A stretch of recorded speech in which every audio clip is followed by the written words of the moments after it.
I mentioned at the beginning of the course that the features.NET exposes to provide for equality and comparisons include not only several methods on object and some operators, but no less than 9 interfaces. We've now encountered all those methods, operators and interfaces at various points in this course, so since we're just about at the end of the course, I thought it would be useful to remind ourselves of the complete set so we can compare them. Let's start with the interfaces. The slide shows the 9 interfaces. On the left are those interfaces that do equality, and on the right are the ones that do comparisons. And you can see there are broadly 3 groups of interfaces for both equality and for comparisons. At the top are the interfaces that provide for natural equality or comparisons on a type.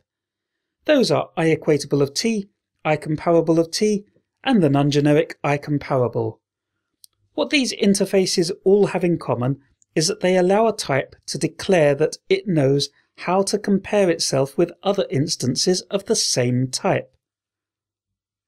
The next group of interfaces are the ones that allow you to plug in different equality or comparisons if the natural equality or comparison for a type doesn't meet your needs.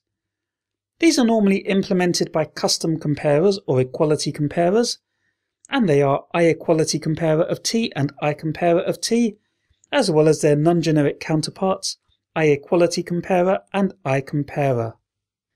And finally we have the 2 newer interfaces that do structural equality comparisons on collections, iStructural Equatable and iStructural Comparable. Looking at this table, you may wonder why IEquatable of T, alone of the generic interfaces, has no non-generic counterpart. Well, the reason is that if there was a non-generic version of IEquatable, the method it would implement would be equals taking an object as an argument. Well, every single managed type already provides that method, since it's defined on system.object. So if we did have a non-generic IEquatable interface, it would, in effect, have to be implemented by every single type, which would be pointless. Such an interface could never give any added value.